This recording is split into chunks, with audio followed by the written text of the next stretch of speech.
കേട്ടിട്ടുണ്ട്. ഉള്ള സമ്പാദ്യം മുഴുവൻ എടുത്ത് ശരിക്കും പറഞ്ഞാൽ എന്താണ് നമ്മൾ വീട് വെച്ചു എന്നുള്ളതൊക്കെ.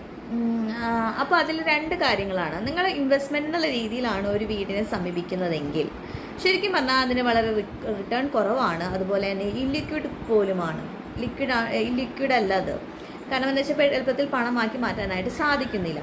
അപ്പോൾ ഇതാണ് ഏറ്റവും പ്രധാനപ്പെട്ട കാര്യം. രണ്ടാമത്തെ കാര്യം എന്ന് പറഞ്ഞാൽ നമ്മുടെ ഷെൽട്ടർ എന്നുള്ളൊരു ബേസിക് നീഡാണ് അല്ലേ. നമുക്കൊരു വീട് വേണം. അപ്പോൾ വീട്ടിൽ നമുക്ക് ഒരു സ്റ്റെബിലിറ്റി വേണം നമ്മുടെ ലൈഫിന്. അപ്പോൾ ആ ഒരു രീതിയിൽ നമ്മൾ അപ്രോച്ച് ചെയ്യുമ്പോൾ തീർച്ചയായും വീടൊരു ആവശ്യകതയാണ്. അപ്പോൾ ആ രീതിയിൽ നമുക്ക് ഇൻവെസ്റ്റ്മെൻറ്റ് എന്നുള്ള രീതിയിലല്ല നമ്മൾ സമീപിക്കുന്നത്. അപ്പോൾ ഏതെങ്കിലും തരത്തിൽ നമ്മൾ ലോൺ എടുത്ത് ഏതെങ്കിലും തരത്തിൽ നമ്മൾ വീട് ഉണ്ടാക്കാനായി പരിശ്രമിക്കും. ഇനി സെക്കൻഡ് കാര്യം എന്താണെന്ന് വെച്ചിട്ടുണ്ടെങ്കിൽ, അപ്പോൾ ഈ രീതിയിൽ നമുക്ക് എടുക്കുമ്പോൾ അതൊരു ഇൻഡിസ്പെൻസിബിൾ നീഡായിട്ട് വരികയാണ്.